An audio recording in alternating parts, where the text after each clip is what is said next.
اعوذ باللہ من الشیطان الرجیم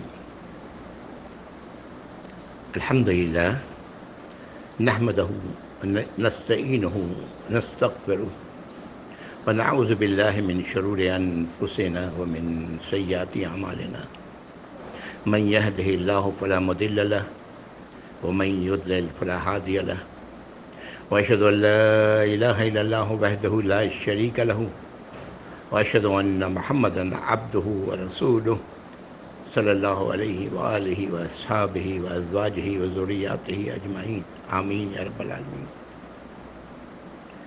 آج انشاءاللہ ہم لوگ سورۃ الانعام شروع کریں گے۔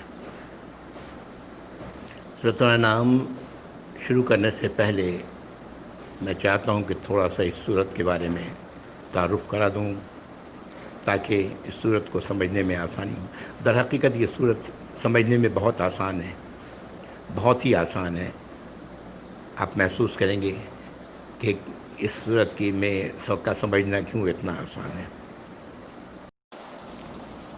میں نے یہ کیوں کہا کہ آسان ہے سمجھنا؟ ہم لوگ بہرحال ہیں تو پیدائشی مسلمان، لیکن کم سے کم اس بات کو تو ہم سب جانتے ہیں کہ بت کی پوجا کرنا، بت کی عبادت کرنا یہ شرک ہے، ہم سب جانتے ہیں۔ اور یہ صورت ابھی ظاہر ہو جائے گی یہ بات۔ پہلے سورۃ الانعام کے بارے میں یہ اس کی آیات 165 ہیں اور یہ ایک پارے سے زائد پر محیط ہے۔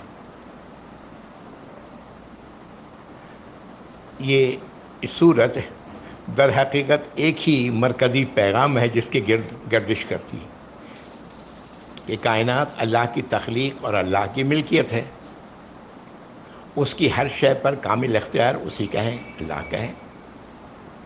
اس لیے کسی اور کو اس کا شریک ہرگز نہ بنانا چاہیے، اور جو حق ہے بحیثیت آقا ہم سب پر اللہ کا، اسے ادا کرنا چاہیے۔ اس صورت کے بارے میں روایت ملتی ہے کہ یہ مکمل صورت، یہ ایک پارے سے زائد کی صورت نبی کریم صلی اللہ علیہ وسلم پر ایک بارگی نازل ہوئی تھی۔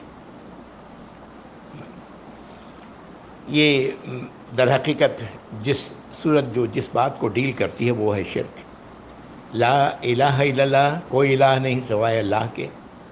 جب دوسروں کو ہم الہ بنائیں گے تو در حقیقت یہی ہے جو شرک کہلاتا ہے۔ جب اللہ ہی الہ ہے تو ہر الہ اللہ ہو گیا، یہ اللہ کے ساتھ شریک کرنا ہوا۔ یہ صورت اسی سبجیکٹ کو لے کے پوری صورت اسی پر ہے۔ شرک در حقیقت ایک انڈسٹری ہے، یہ شروع سے ہی ایک انڈسٹری کی شکل میں چلی آ رہی ہے۔ ہم آج تو اس انڈسٹری کی یہ انڈسٹری بہت واضح ہو گئی ہے۔ جو گدی نشین ہیں وہ انڈسٹری کا مالک ہے، اس کے کارندے ہیں جو لوگوں کو اکٹھا کرتے ہیں گدی اور دربار پر یا جو بھی، اور پھر چڑھاوا چڑھایا جاتا ہے، جانور ذبح کیا جاتا ہے، لنگر ڈالا جاتا ہے، سب کچھ یہ سب کچھ۔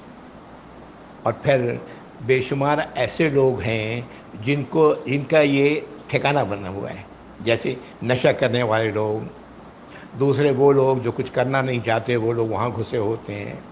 برائی کا اڈا ہوتا ہے یہ، ایک سے ایک برائیاں یہاں پر ہوتی ہیں۔ یہ تمام باتیں ہم لوگ جانتے ہیں، اس پر تو کتابیں بھی لکھی گئی ہیں، اردو میں کتابیں بھی موجود ہیں۔ اللہ تعالیٰ رحم فرمائے۔ اور یہ کرنے والے کون ہیں؟ ہم ہی مسلمان ہیں، ہمارے مسلمان بھائی ہیں جو یہ سب کچھ کر رہے ہوتے ہیں۔ ہم بت کو تو نہیں پوجتے، کھڑے بت کو نہیں پوجتے، لیکن زندہ کو بت بنا لیتے ہیں، کسی پیر کو پیر بنا کر، یا کسی کو قبر میں لیٹے ہوئے قبر میں کسی کی قبر کو ہم بت بنا لیتے ہیں۔ یہ کھڑا بت تو جو کھلے مشرکین ہیں جو اسلام کے بارے میں نہیں جانتے، جیسے ہندو، ان کے ہاں یہ کھڑے بت کا تصور ہے۔ ان کے ہاں تو یہ ہے کہ ہر وہ چیز جو فائدہ پہنچائے اس کی وہ پوجا کرنا شروع ہو جاتے ہیں، ہر وہ چیز جس سے خوف ہو اس کی وہ پوجا کرنا شروع ہو جاتے ہیں۔ بے شمار ان کے ہاں دربار ہیں، بے شمار ان کے دیوی دیوتا ہیں، اور ہر ایک کو کوئی نہ کوئی یہ انڈسٹری چلا رہا ہوتا ہے. انڈسٹری ہے، ظاہر ہے اس کا مطلب نفع کمانا ہے، دنیاوی فائدہ اٹھانا ہے، اور یہ اٹھا رہے ہیں لوگ. بہرکیف بخاری شریف میں حدیث ہے کہ شرک کا تصور شروع ہوا چند فوت شدہ لوگوں کے، جو اچھے لوگ تھے ان کے فوت ہو جانے کی پر، کہ شیطان نے توجہ دلائی کہ دیکھو یہ اچھے لوگ تھے، تم لوگ بھول جاؤ گے تو ان کو یاد رکھو. پھر کہا کہ ان کی تصویر بنا لو، پھر کہا کہ ان کے قبروں پر کو اونچا کرو، تعمیر کرو، اور پھر اس کے بعد یہ ایک انڈسٹری قائم ہو گئی. وقت کے ساتھ لوگوں نے اللہ کو ایک طرف کر دیا، سب کچھ جانتے ہوئے کہ اس کائنات کے مالک اور خالق اللہ ہیں، جانتے ہیں یہ بات کو، اس کے باوجود یہ یہاں پر آ کر دعائیں ہونی شروع ہو گئیں، یہاں پر آ کر کے چڑھاوا چڑھانا شروع ہو گیا، چادر چڑھانا شروع ہو گئے، وغیرہ وغیرہ وغیرہ. اور پھر یہیں سے بعض لوگوں نے پھر کھڑے بت بنائے، جیسے ابراہیم علیہ السلام کے باپ آزر بت پرست تھا، وغیرہ وغیرہ.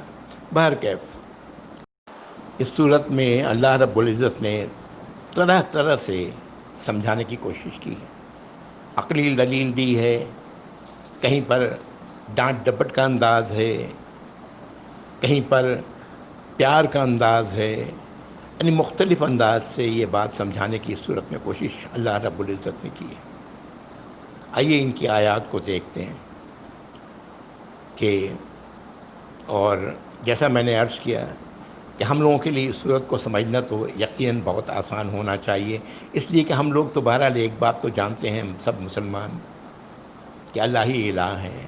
ہمارا کلمہ ہی یہی ہے، اشہد ان لا الہ الا اللہ و اشہد ان محمدا عبدہ و رسولہ، کہ ہم اس بات کی گواہی دیتے ہیں کہ کوئی الہ نہیں سوائے اللہ کے، وہ اکیلے ہیں، اس کا کوئی شریک نہیں، اور بے شک محمد صلی اللہ علیہ وسلم اللہ کے نبی، اللہ کے رسول، ایک انسان تھے، اللہ کے ایک بندے تھے، اللہ کے غلام تھے صلی اللہ علیہ وسلم. یہ ہم سب کہنے والے ہیں. الحمدللہ اللہ تعالیٰ سے دعا ہے اس صورت کو پڑھتے ہوئے کہ یہ صورت اپنا اثر ہمارے تمام بھائیوں پر کرے، ان بھائیوں پر بھی جو غلط راستے پر پڑے ہوئے ہیں، اللہ تعالیٰ انہیں بھی سمجھ عطا فرمائے. آمین یا رب. یہ بات تو میں بار بار عرض کر چکا ہوں، سورۃ الانعام مکی صورت ہے، اور اس کے بعد کی صورت الاعراف وہ بھی مکی صورت ہے، اور یہ مکی صورت پہلی بار آ رہی ہے ہمارے سامنے. سورۃ الفاتحہ کے بارے میں دونوں قسم کی روایات ملتی ہیں کہ مکی ہے، کچھ کہتے ہیں مدنی ہے، یہ دونوں قسم کی روایات ہیں، لیکن جو چیز زیادہ بہتر نظر آتی ہے، سمجھ میں آنے والی ہے، کہ سورۃ الفاتحہ بھی مکی صورت ہے. اس کے بغیر نماز نہیں ہوتی، تو ظاہر ہے مکے میں لوگ نماز پھر کس طرح ادا کرتے. آئیے سورت کی پہلی آیت دیکھتے ہیں. اعوذ باللہ من الشیطان الرجیم، بسم اللہ الرحمن الرحیم. الحمد للہ الذی خلق السماوات والارض وجعل الظلمات والنور ثم الذین کفروا بربہم یعدلون. شکر اور تعریف ہے اللہ کے لیے، وہ اللہ جس نے آسمانوں کو بنایا، زمین کو بنایا، تاریکی اور روشنی بنائی. پھر یہ لوگ جو انکار کرنے والے ہیں اس قرآنی آیات کا، وہ اپنے رب کے ساتھ دوسروں کو برابر کرتے ہیں. یعنی یہ بات تو سب جانتے تھے، مکے کے لوگ بھی جانتے تھے اللہ کے بارے میں، لیکن اس کے باوجود یہ ہے ایک تعجب والا انداز ہے کہ کیا اس کے بعد بھی لوگ اپنے رب کے ساتھ دوسروں کو برابر کرتے ہیں. اگلی آیت، هو الذی خلقکم من طین ثم قضی اجلہ. وہی اللہ ہے جس نے تمہاری تخلیق کی ہے مٹی سے، پھر تمہارے لیے ایک وقت مقرر کر دیا ہے، یعنی موت کا. وَأَجَلٌ مُّسَمًّى عِندَهُ ثُمَّ أَنتُمْ تَمْتَرُونَ. اور پھر ایک وقت مقرر ہے جو اللہ ہی کے پاس ہے. اشارہ ہے قیامت کا، اور اس کے بعد تم لوگ ہو جو طرح طرح کی باتیں کر رہے ہو، شک و شبہ میں مبتلا ہو۔ یہ تو بڑی عجیب بات ہے۔ یہ باتیں جو کہی جا رہی ہیں، یہ باتیں سب تسلیم کرتے تھے، ہم بھی تسلیم کرتے ہیں، اور وہ لوگ بھی تسلیم کرتے ہیں جو کفر پر ہیں، جو جن کا کوئی تعلق نہیں اسلام سے، وہ لوگ بھی ان باتوں کو تسلیم کرتے ہیں۔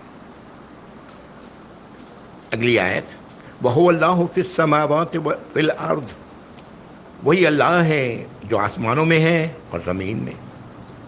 یعلم سرکم وجہرکم ویعلم ما تکسبون، وہ اللہ تو وہ ہے جو جانتے ہیں جو کچھ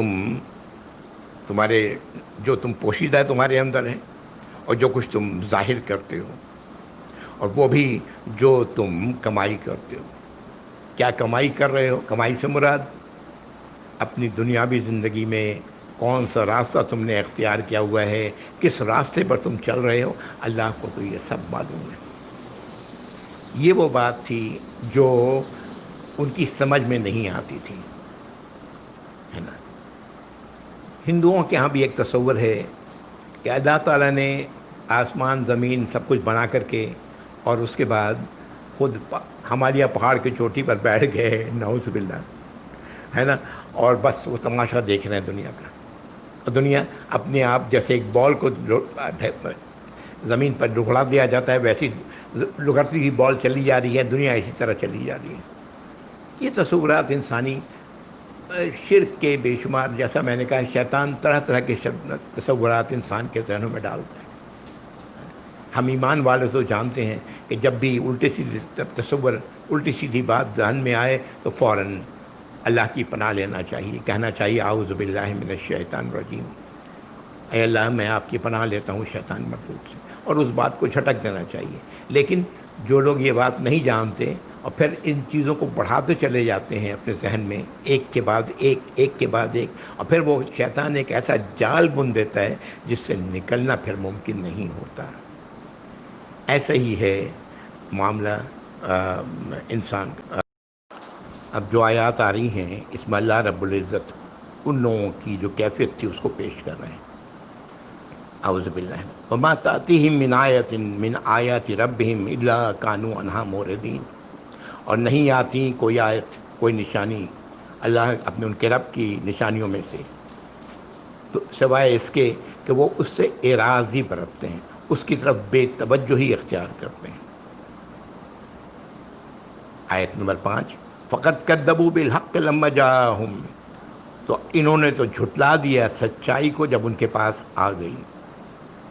فسوف یاتیہم انباء ما کانوا بہ یستہزئون، تو اب بھی ان کے پاس وہ خبریں آئیں گی بڑی بڑی جس کا یہ مذاق اڑاتے ہیں۔ اشارہ ہے پچھلی قوموں کے متعلق، کہ جو پچھلی قوموں کے ساتھ ہوا ہے، اب ان لوگوں نے یہ حق کا انکار کر کے اپنے آپ کو مستحق کر لیا ہے وہ ان بڑی بڑی آفات کا، ان ہلاکت کا جو پچھلی قوموں کے ساتھ ہوا۔ یہ انشاءاللہ اب دیکھیں گے، یہ ایک جھڑکنے کا انداز ہے۔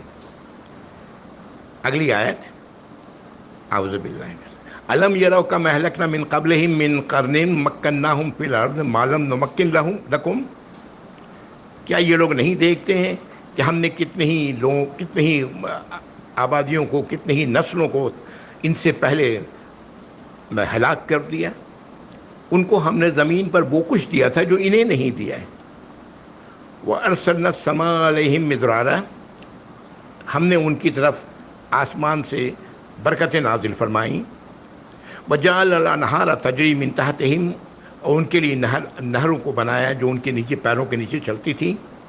فَأَهْلَكْنَاهُمْ بِذُنُوبِهِمْ، تو ہم نے انہیں ہلاک کر دیا ان کے گناہوں کی وجہ سے۔ وَأَنشَأْنَا مِن بَعْدِهِمْ قَرْنًا آخَرِينَ، اور پھر اس کے بعد ہم نے اٹھایا دوسرے لوگوں کو، دوسری نئی پود، انسان کی نئی نسل ان کی جگہ آ گئی۔ یہی ہوتا رہا ہے ماضی میں کہ قومیں تباہ ہوتی رہی ہیں، اور جو لوگ ایمان لائے ان میں سے، ان سے جو نسل چلی وہ پھر زمین پر وہ آباد ہوئے۔ اللہ تعالیٰ دیکھیں یہ پھر وہی زجر کا انداز ہے، ڈانٹ کا انداز ہے جو ان آیات میں آپ نے دیکھا۔ مزید آیت نمبر 7، وَلَوْ نَزَّلْنَا عَلَيْكَ كِتَابًا فِي قِرْطَاسٍ فَلَمَسُوهُ بِأَيْدِيكُمْ، اگر ہم نازل کر دیں ان پر ایک کوئی کتاب اس صفحات کی شکل میں، یعنی کتاب کی صفحات ہوں اور کتاب نازل کر دیں، جیسے ایک کتاب ہوتی ہے کاغذ کے صفحات ہوتے ہیں، فَلَمَسُوهُ تو اسے وہ ہاتھ سے چھوئیں گے بھی، ہاتھ اس میں لگائیں گے بھی اپنے، اس کے بعد کہیں گے لَقَالَ الَّذِينَ كَفَرُوا إِنْ هَذَا إِلَّا سِحْرٌ مُبِينٌ، تو یہ کفر کرنے والے لوگ یہ کہیں گے یہ تو کھلا کھلا جادو ہے، یہ آسمان سے کتاب تھوڑی نازل ہوتی ہے، یہ تو جادو ہے جو انہوں نے نبی کریم صلی اللہ علیہ وسلم نے دکھایا ہے۔ یہ سب اعتراضات ان لوگوں کے تھے۔ ابھی یہ پڑھتے جائیں، یہ ساری چیزیں ایک ایک کر کے واضح ہو جائیں گی۔ اعوذ باللہ من الشیطان وقالوا لولا انزل علیہ ملک، ان لوگوں نے کہا کیوں نازل نہیں ہوا فرشتہ کوئی؟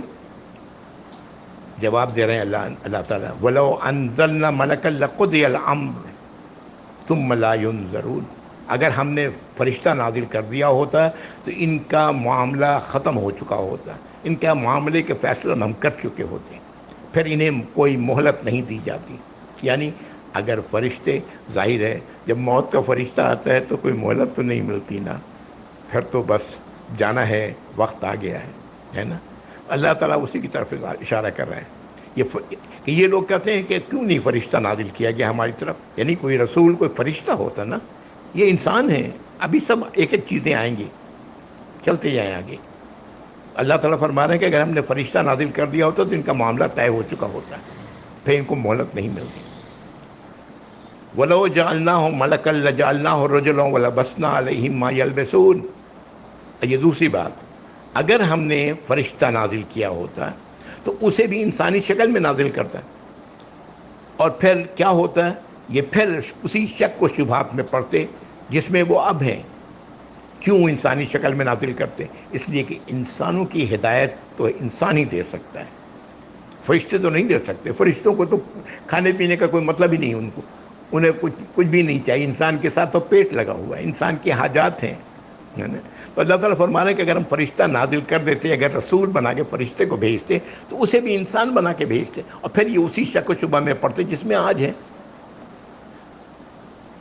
لَقَدِ اسْتُهْزِئَ بِرُسُلٍ مِّن قَبْلِكَ وَحَاقَ بِالَّذِينَ سَخِرُوا مِنْهُم مَّا كَانُوا بِهِ يَسْتَهْزِئُونَ، ان سے آپ سے پہلے بھی رسولوں کا مذاق اڑایا گیا۔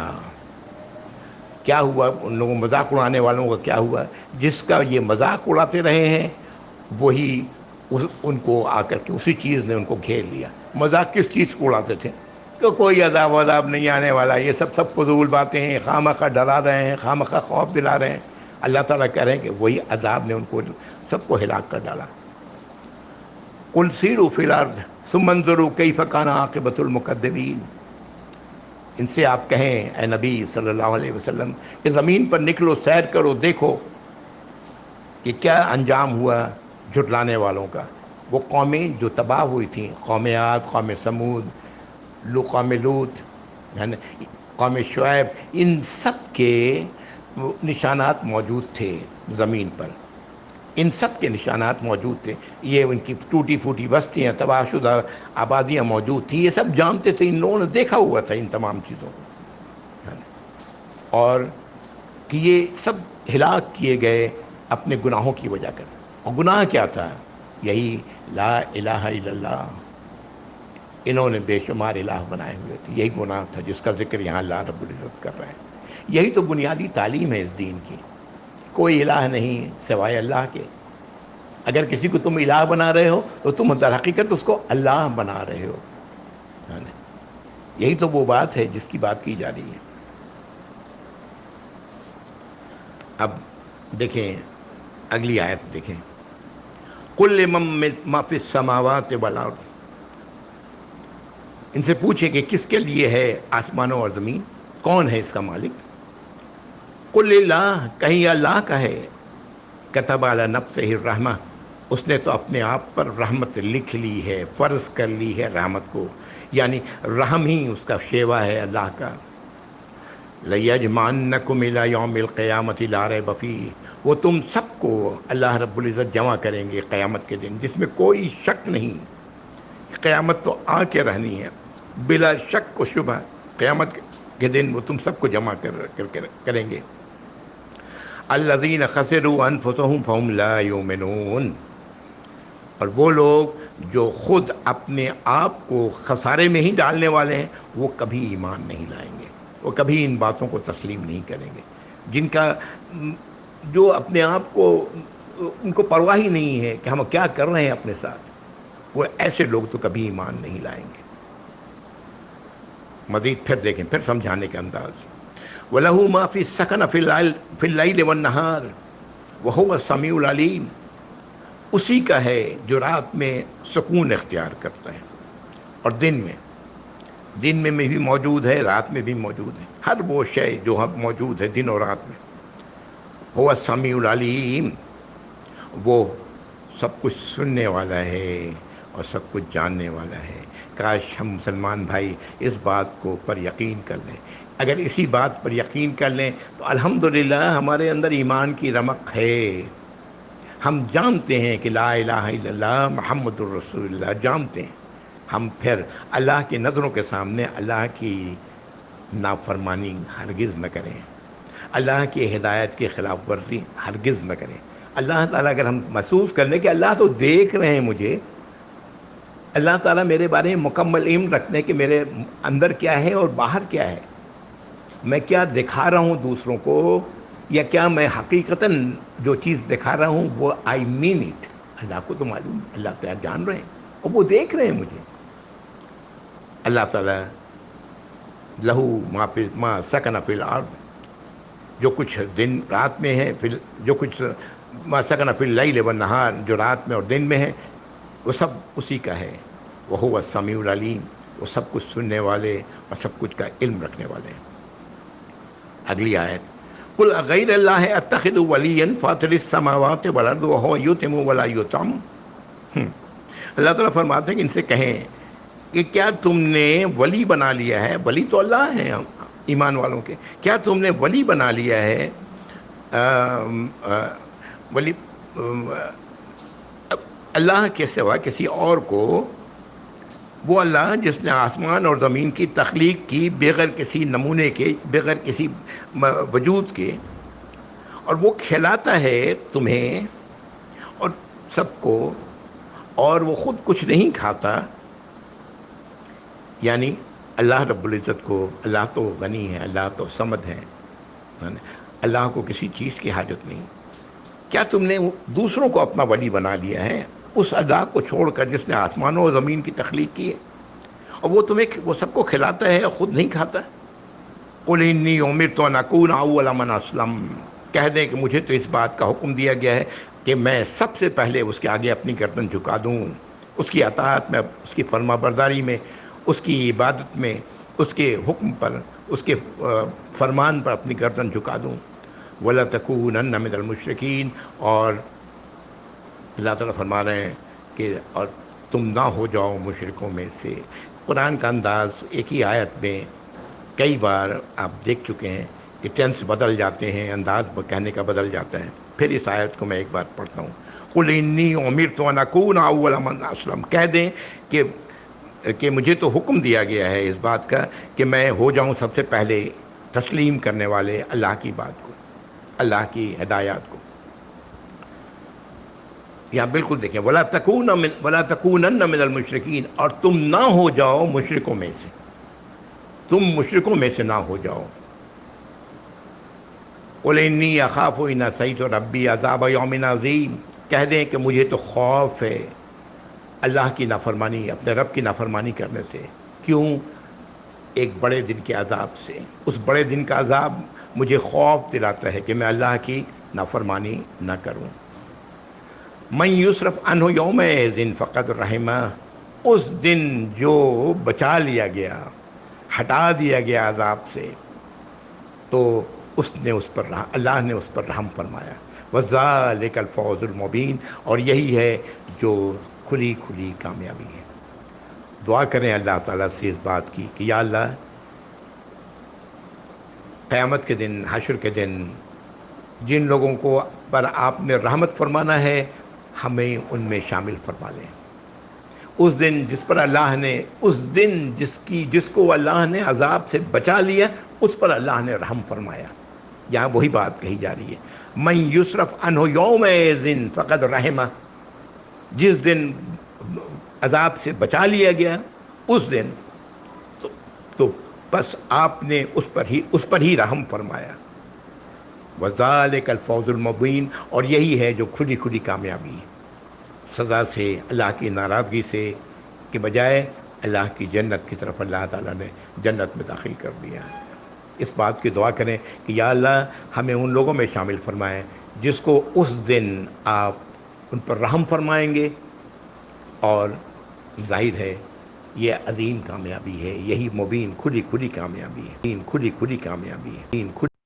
کہیں آمین یا رب۔ اس دن آپ ان لوگوں میں شامل فرمائیں جس پر آپ نے رحم فرمانا ہے، تو وہی ہے تو جو کامیاب ہوا، یہی تو کھلی کھلی کامیابی ہے۔ اگلی آیت، اعوذ باللہ من الشیطان الرجیم، آیت نمبر 17، اعوذ باللہ من الشیطان وَإِن يَمْسَسْكَ اللَّهُ بِضُرٍّ فَلَا كَاشِفَ لَهُ إِلَّا هُوَ، اور اگر اللہ تعالیٰ کوئی تکلیف پہنچائیں، تمہیں تکلیف اللہ کی طرف سے آئے، فلا کاشف لہ الا ہو، کوئی اسے ہٹانے والا نہیں، کوئی اسے دور کرنے والا نہیں سوائے اللہ کے۔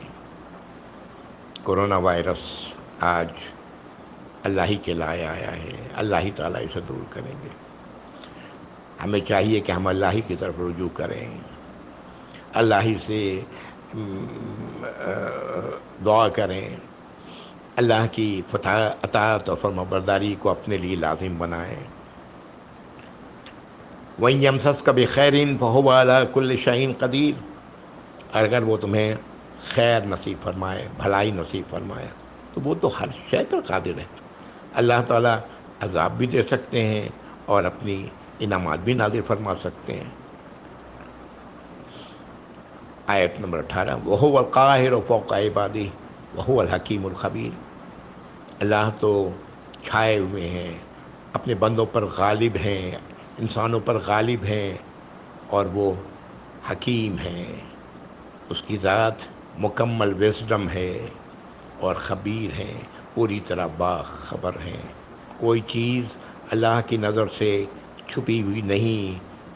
خبیر کا لفظ آتا ہے، عربی میں آج بھی استعمال کرتے ہیں، ایکسپرٹ کے لیے استعمال کرتے ہیں۔ کوئی شخص کسی مشین کا ایکسپرٹ ہے، اس کی ایک ایک چیز سے واقف ہے، اس کے لیے خبیر کہتے ہیں۔